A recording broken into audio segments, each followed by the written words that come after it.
U.S. intelligence agency mind control. Investigators accused both sides in the Sudanese civil war of war crimes and advocated for an independent and impartial force to protect civilians. As a series of reports that we presented here on the news outlets have shown, the area is devastated.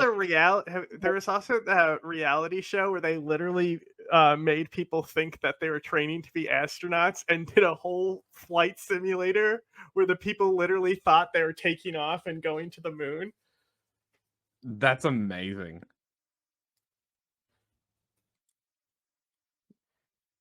That surely after you take off, you'd realize that you're not. That's the thing is, they were brainwashed for months that it was real. Amazing. Or, they were completely convinced that this is happening. That is hysterical. People displaced, millions hungry, and tens of thousands killed.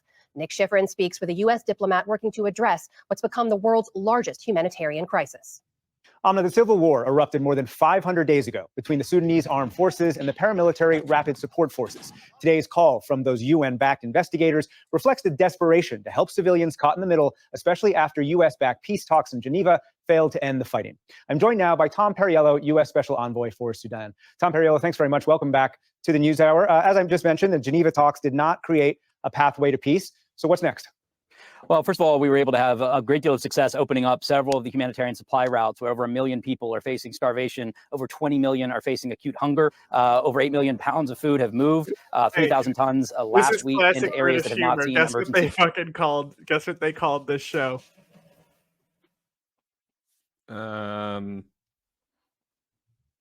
Invaders from Mars? I don't know. Space Cadets. Amazing. Hilarious. So it was 2005 British reality So on the issue show. of humanitarian access, we were able to make significant progress thanks to President Biden and Secretary Blinken giving the go-ahead to go forward with the talks. Also, I think there was actors civilians where we've embedded seen with the crew okay. to help the. This is when reality shows were like, "Hey, this is before social experiments," Yes. When TV was fun and kind of harsh. A little bit mean. I don't know. Horrific atrocities for both sides. We were able to get the first code of conduct commitment from the rapid support forces. It we have definitely much is. more to be done on both humanitarian access and civilian protection. And ultimately, of course, the goal is a cessation of hostilities. So how do you end this war next? Do you try the same approach that you've had already? Try and get the Sudanese armed forces, which did not show up in Geneva, and the rapid support forces together again, as you have been doing for many months, if not longer than that? Nah, reality TV is not creepy, it's predatory. Please, can we label things correctly? It depends how fake it is. True. I think Kid Nation is the best reality show. Which one? Kid Nation. I don't know what that is. So they literally take. It takes place where Alec Baldwin shot that lady. Okay. So it's filmed on that location, and this was a long time ago. Like everyone is of age that was on the show now, but they take kids from like 8 to 17, and there's only like one 17-year-old and like one 16-year-old, and then like 14, 12, and mostly 12, 10, 14 area. But they literally dropped them in the middle of the desert in that town and said, "Okay, survive." Amazing. And like they like if the kids got sick because they were fucking using bleach to wash dishes and stuff. That doesn't surprise me. Yeah, and like it's just like, and then they also have to compete in games, right? And they're like they fuck with the kids by offering them 2 prizes, right? So they'll be like, "Oh, you can get a water pump so you can have clean access to water, or you can have a water slide." And it's like, "Oh, there's only one bathroom for all the kids, and there's like 30 kids," and they're like, "Oh, you can get a whole 10 new porta potties or a TV to watch cartoons." That's so funny. We built a team of partners in the region, along with the African Union and United Nations, that were able to be working with both the RSF and the Army on really, really important life-saving steps to try to address this famine and civilian protection. That's why I think we're able to build this larger diplomatic coalition to try to push for peace. You're describing basically taking the same steps you already have, but with all due respect, they have not worked. As we've said, the Sudanese armed forces did not show up in Geneva. You've had previous talks in Jeddah. Can you focus on some of the external actors that are fueling this conflict? Can you get the UAE to stop sending weapons to the RSF? Can you get Egypt to stop supporting the Sudanese armed forces? Can you get the actors that have been trying to put their thumbs on the scale to stop doing so? We're pushing hard to extend the arms embargo for all of Darfur. We believe that not only needs to be extended, but we need to see greater enforcement. The United States continues to raise the costs on those individuals that are committing atrocities on both sides, as well as some of the businesses that are aiding and abetting in that effort. We're trying to build more partners coming in who can be part of doing that. Do you have any leverage at all over external actors who I mentioned before, many of whom are U.S. partners, when many of those capitals are hedging 2 months before the election?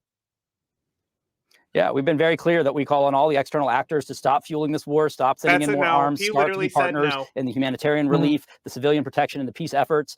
We will continue to lead on those efforts. You've described a lot of actions the U.S. has taken, but have you threatened sanctions? I mean, that's all that they can do.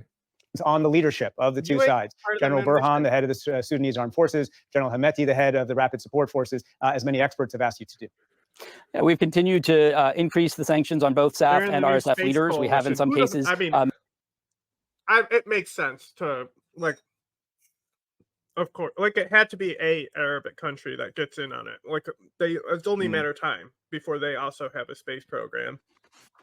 Yeah, I'm just like surprised that they got let in on this United States-led one, the UAE specifically. Yes. Yeah, it is very surprising. I wonder why. Wonder what they offered. Money. Well, because they're building different parts of the mission for the United States. Okay. And I want to say Russia tried to get in on it, and the United States is like, ha, no.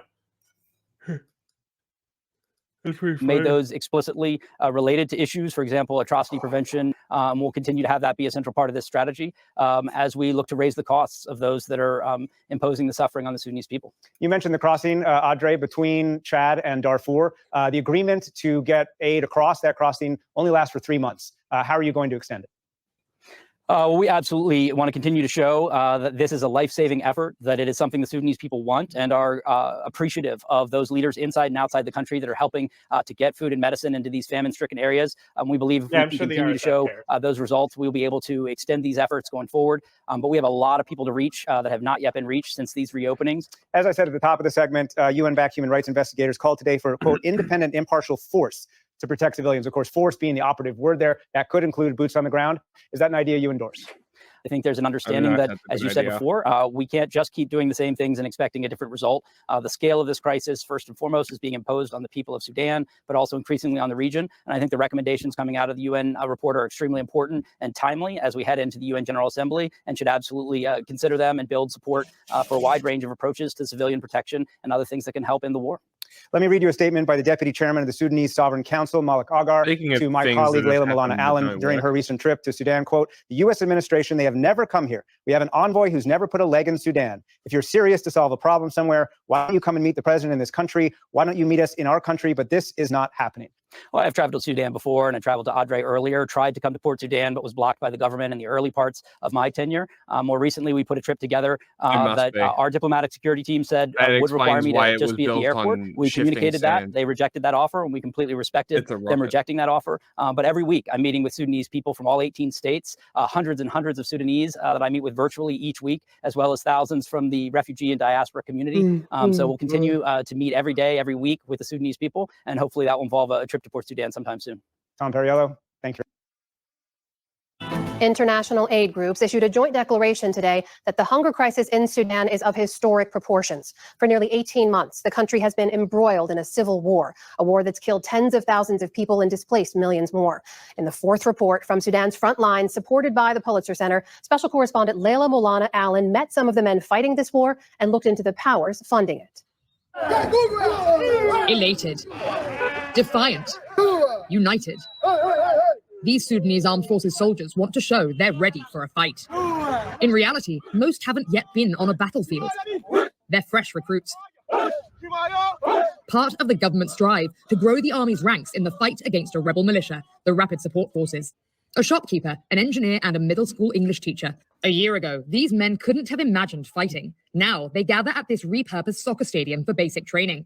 Some still wearing sneakers and jeans, waiting for their uniforms. This is the first time you've ever been in the army. And Ahmed, you're an English teacher, and now the first time you're serving as well. To protect our land, to defeat the rebellion. 29-year-old Mohammed Awadallah came here to Gadaref 2 months ago after the RSF burned and pillaged his home state of Sennar. In Sennar, I saw death. There were rapes. The RSF were killing anyone they found in front of them. The situation in the country is getting worse, and we're afraid of being displaced again to another state. In peacetime, he runs a market stall. These volunteers aren't paid to serve. The community does what it can to support them. Okay. The meals are regular, but there is no salary. Our relatives outside Sudan send us money to help us. They don't underestimate the enemy they're fighting. Once a militia armed by the country's former dictator Omar al-Bashir to fight rebels in Darfur and responsible for mass slaughter of civilians there, the RSF was absorbed into the army in 2013. They fought here and abroad, building up strength and experience. Bashir used them to crack down on popular protests in 2019. After he fell from power, his other elite army units were disbanded, making the RSF all-powerful. In 2021, RSF leader Mohammed Hamdan Dagalo united with Army Chief Abdel Fattah Burhan to seize power from the people in a military coup. When war erupted between them last year, the RSF quickly seized major territory like the capital Khartoum and much of Darfur. This year, having rallied the troops, the armies managed to seize some of that territory back. And the army is now purportedly buying fresh weapons from Iran and Russia. But it's a long, hard fight, much of it street-to-street urban warfare in densely packed residential areas. The impact on civilians is devastating. Up to 150,000 people have already been killed, and over 11 million displaced from their homes. The RSF has been recruiting too, but forcibly. We met several child soldiers kidnapped from their families to serve the militia when it swept through Khartoum. Bilal is just 15. We're protecting his identity for fear of reprisals. He was arbitrarily arrested by militiamen from outside his home and held by the RSF for months. The RSF beat us every day, insulted us, and made us clean their military vehicles. They would force us to help them steal from houses and take boys to fight with them in battles. Finally, his chance came. They were drunk when I escaped. We were carrying flour sacks, and they were distracted. I ran to the main road and found a bus passing by. I knew the driver. He was from my neighborhood. After hiding with neighbors for 2 weeks, Bilal snuck across the river by night to Saf territory. He still doesn't know the fate of those who helped him. I'm very worried about them and hope they get out. A loving reunion with his relieved father. But these are the lucky ones. Their stories of escape miraculous. They say many more like them are still stuck in RSF territory. Foreign actors are staking a claim in the conflict too, sending a steady flow of foreign weapons into the country. The United Arab Emirates is accused of sending weapons to the RSF, smuggled in via Chad. The United States is one of the leading arms traders to the UAE. Dotted around the burned-out battleground, Emirati armored vehicles, Russian tanks, some from the Cold War. These battlefields are awash with foreign arms. Some newly imported, some legacy weapons from the wars that have plagued this continent for decades. Many of the guns now being used in Sudan come from Libya's civil war in 2014. We found evidence of Emirati and Russian weapon systems, Turkish and Serbian munitions, as well as US-manufactured small arms. This is an American-made M47 Dragon anti-tank missile launcher. The Sudanese armed forces say they found many of these left behind when they pushed the Rapid Support Forces back. It's a 20-year-old model, so there's no telling where it's been between then and now. The serial number, the best way of tracking how these weapons entered the country, has been carefully removed. Damn. Critics say the UAE wants control over Sudan's Red Sea ports and rich mineral mines. The Emiratis deny supplying and funding the RSF, but have engaged in talks to determine Sudan's future. Sudan's US envoy Tom Perriello invited an Emirati delegation to fail talks in if they were Geneva in August. re-serialized, like they removed them and re-serialized them for Sudan. That would be funny.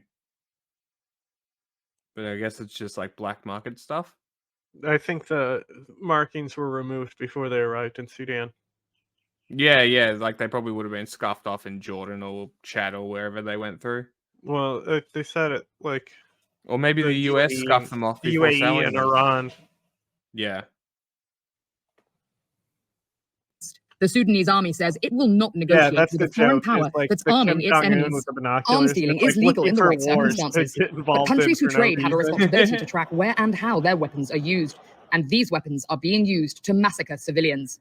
Brian Kastner is a weapons investigator for Amnesty International. Modern ammunition does terrible things to the human body, breaks bones, can take off legs. You have to look at priorities. You have to look at whether your priority is making the most money in however way possible, and what are your responsibility when it comes to human rights? What's your responsibilities when it comes to stopping crimes against civilians, when it comes to stopping civilian casualties?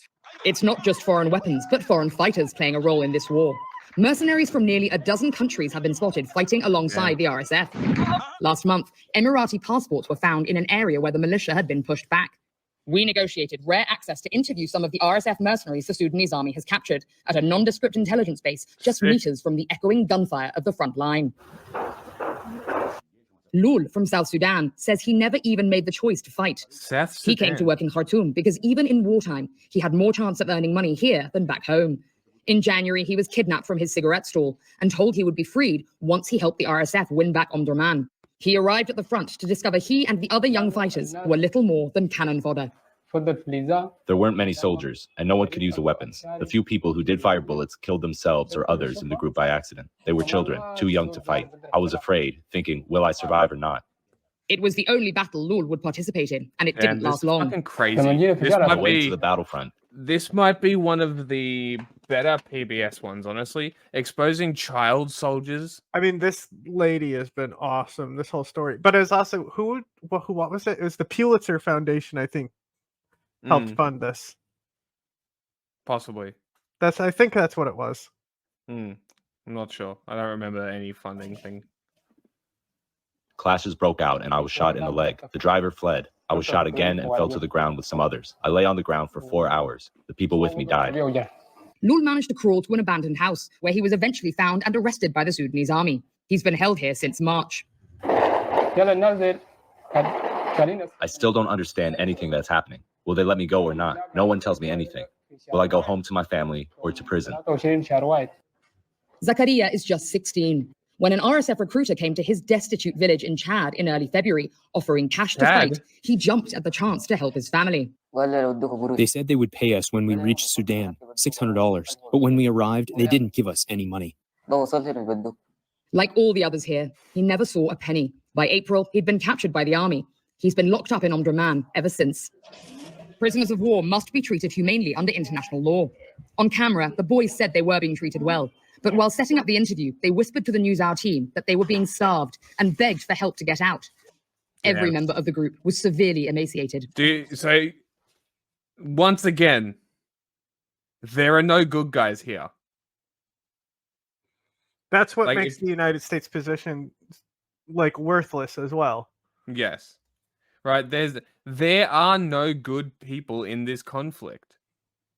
Even these guys have been forced to fight. We don't know which RSF fighters have been forced to fight, which are fighting for money, which are actually genuine RSF. It's all bad.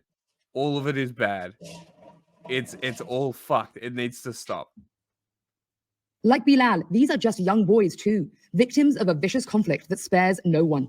It's a cycle of corruption and abuse that threatens to drag Sudan's neighboring countries, already unstable and dealing with multiple crises, into the abyss of war along with it. And this is the impact of that war, a thriving regional capital in ruins. Omdurman Market used to be the bustling center of this region. Millions of locals would come from all around to buy provisions, to socialize, and for anything else they needed. Now it's abandoned. Soldiers say they're still digging through the rubble, finding bodies under these charred shopfronts. And those escaping Khartoum across the river say the devastation there is even worse. The country's foundations lie in ruins too. The economy has collapsed. Children haven't been... Story on body recovering. Yeah. Oh my God. It's bad. Yeah, stinky. I imagine the shit you see would probably be stinky. It's more the smell. Yeah, I bet it is. Yeah. Not a fun job. School in over a year. Fear and hunger rule the land. When this war does end, Sudan's road ahead is full of pitfalls. It's just 5 years since popular protests toppled the country's longtime dictator. When the heads without brains in them anymore, where it looks like the brain is it's just yeah, come that's out. the only thing. People blown in half and all that shit. If their head exploded, fine, but it's specifically if the fucking most of the skull is intact, but the brain is just gone. Why that specifically? I don't know. I think it's like it gets me with when I see Palestinian kids as well, with their heads empty. Just yeah. I don't know. That's the only one where it's hard for me. It actually kind of hits you.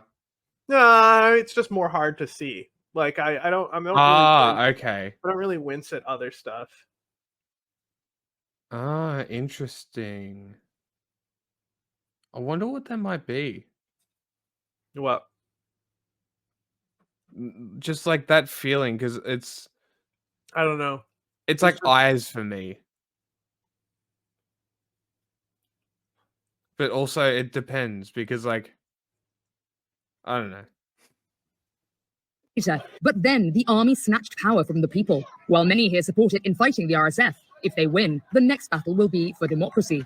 The military junta claims it will hand back power when there's peace. Leaders of Sudan's civil society resistance committees are skeptical. I do not believe that the army has no interest in ruling the country. All the evidence. Yeah, maybe.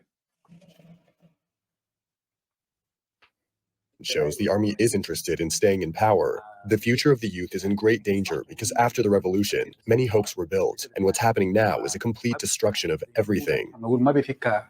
And whoever leads the country, building back from this devastation could take a decade. So much has been lost. Lives, homes, dreams. In the midst of such suffering, hope for the future, so vibrant just a few years ago, is turning to dust. For the PBS NewsHour, I'm Layla Malana Allen in Omdurman, Sudan.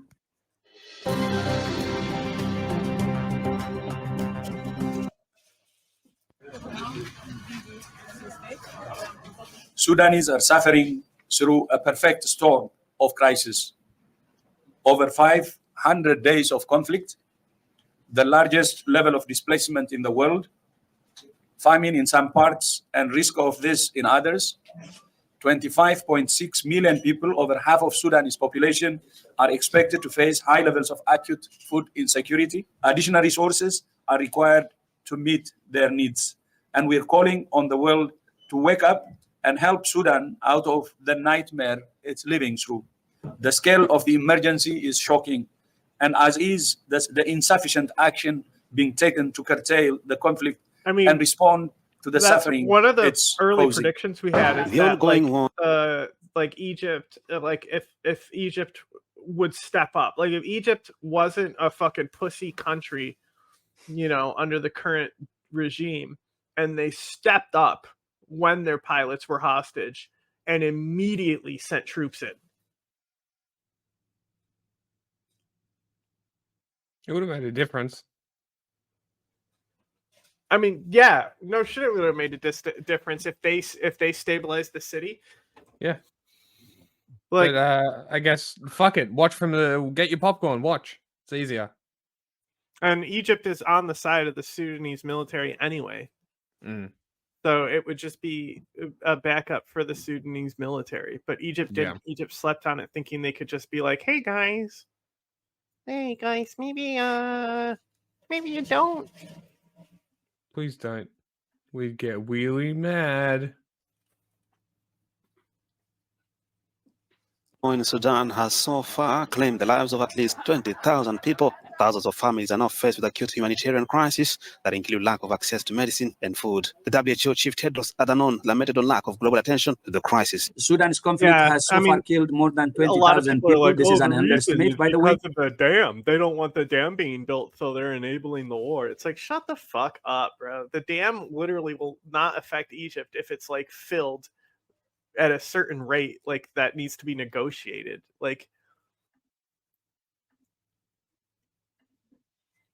Displaced over 10 million people inside the country and forced another 2 million to flee to neighboring countries.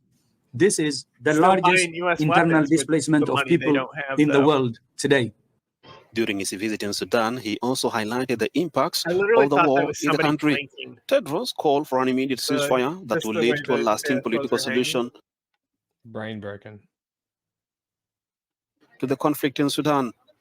I believe in a saying, if there is a will, Got enough to there is a Brian way. Menendez. Well, that's And the for thing. They all used parties, gold for that. They there will be a way that's the to reason they bring a used gold. political They didn't and have the cash lasting to give them. solution. How War do you sell gold brings bars? only distraction. And you have seen all the evil coming after the war started. War brings famine. War brings displacement. War brings diseases, long forgotten diseases, by the way. And even more difficult, war brings atrocities on women, especially gender-based violence, rape. And I don't see any advantage of war except distraction and all the problems that I have outlined.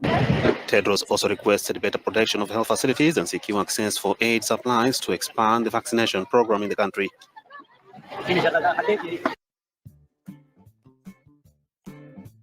Oh my god. Hi all, welcome back to Free.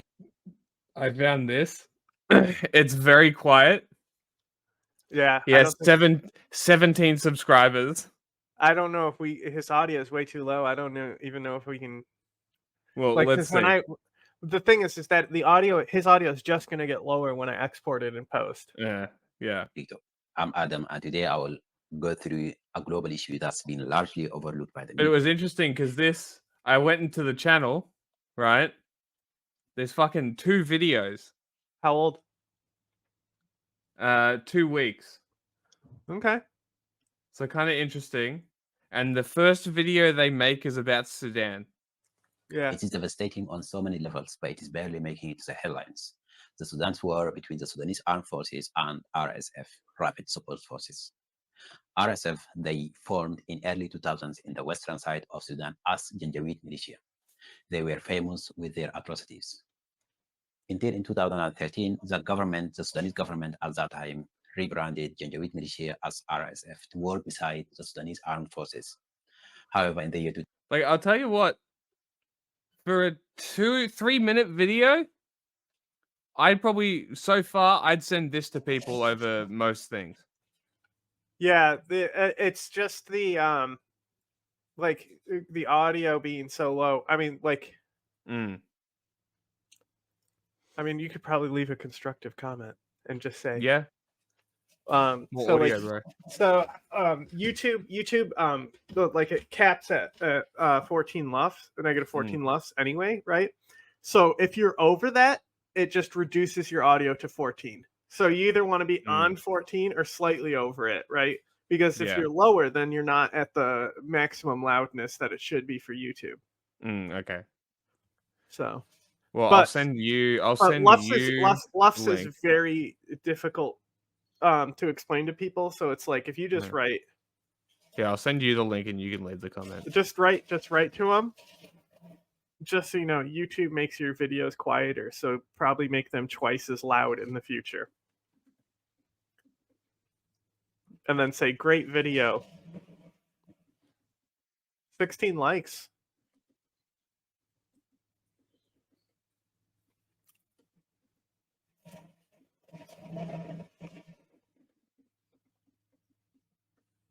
Want to raise the audio, possibly. Just say double it.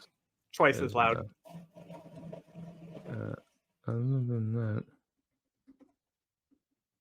great info.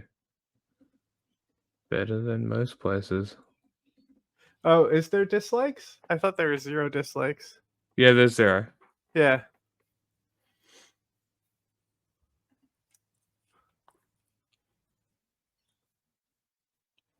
In 2019, the Sudanese people has carried out. It's got subtitles, so it doesn't really matter. The government at that time, which been 30 years in power. I love that it's also Arabic subtitles. Yes. That year makes a new chapter in Sudan's history as a transitional period was set to be led equally between a civilian government and a military government. The military government was consisting Sudanese Armed Forces and Rapid Support Forces. However, once the military government finished their time in power, they have done a coup on the civilian government and they remained in power. After around a year later, both Sudanese Armed Forces and RSF, they have locked into a deadly war for power struggle. The situation in Sudan has been overviewed by WHO, as over 10 million people have been displaced internally, the largest number in the world. and over 2 million into neighboring countries. As well, there are concerning trends in Did you terms say of food overviewed by insecurity. Hugh as in the As World Health RSF, they Organization? use starvation I believe so. Okay. as weapon in this war. So why the war in Sudan has lasted this Ooh. One of the many reasons is a geopolitical interest. It came up. As RSF has strong allies with countries such as UAE, which has connections with Western powers such as US and UK. These Western powers can use their influence to pressure What is happening? UAE to withdraw its support from RSF. I mean, it helps keep To attention. conclude this video, it is very clear that the situation in Sudan, it is not only complex, it is also heartbreaking. So by sharing this video, we can get Sudan's issue back to the spotlight. And together we can make a difference. Good work. See you next time. See ya. Yeah, subscribe to him. Subscribe. Literally, that video would be perfect if it just. Yeah, and the background is good. I like that it's out of focus a little, so it doesn't draw attention. I think it's a green screen. Oh, it might be, but the lighting is still incredible, even if it is only on him. He stands out clearly from the background. You can kind of see cutting around his hair. You can see the clipping. Maybe, yeah, sure. Still looks good. Kind of looks like a green screen. Still looks good stuff. Yeah. I was just curious because I didn't watch like, it. You know me, like I'll just take assets and then blur them and posterize them and be like, this is mine now, you know? Yeah. Militants killed between 100 and 300 people in this August 24th attack on a town in northern Burkina Faso. It was one of the deadliest in the Sahel by groups linked to the Islamic State and Al-qeada. It came the same week a group of Russian mercenaries known as the Bear Brigade announced a partial withdrawal from the West African country to help counter Ukraine's incursion into Russia's Kursk region. One expert told VOA the mercenaries have been assisting with personal security for Burkina Faso's military leader, Captain Ibrahim Traoré, and government officials. Their withdrawal raises a lot of questions about what will happen to the security of these Burkinabe officials, who, it must be said, are facing a number of challenges. Since September last year, Traoré has fended off 2 attempted coups, according to authorities. He came to power in a 2022 coup himself, claiming the previous military junta had failed to turn the tide in the country's war against Islamic militants. He also ended military cooperation with France and left the regional political bloc ECOWAS, enlisting the help of Russian mercenaries to aid. You are correct. Literally fucking Tarkov LARP. In the war effort instead. Russian intervention has not stemmed the rise of Islamic terrorist groups in the Sahel, It's true that the situation today continues to be bad, since the Burkinabe army is being pushed out of large swaths of land in many parts of the country, with a rise in power of Janjaweed and ISIS. In recent years, Russia has also sent mercenaries to Mali and Niger. Deaths from conflict have increased by 26% in the 3 countries in the last year. Data from the non-profit Armed Conflict Location and Event Data. When he said JNIM, but he said like sounded like Janum, like just saying it like that. Maybe. I think that might be better than saying, because I always JMIN, JNIM, one of those, you know, Janum, easier. Data Project show. Henry Wilkins, VOA News. Make sure you're okay. Let's go, let's go. 30-year-old Stephen Omida has been in the police force for 8 years. 4 of them in Matare Valley, a crime-ridden informal settlement in the Kenyan capital. So can you get skipped today? Yeah, it's just a wholesome Africa story about soccer. Yeah.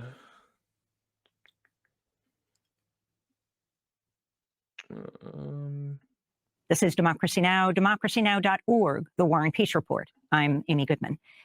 In Nablus, in the occupied West Bank, a funeral procession is underway.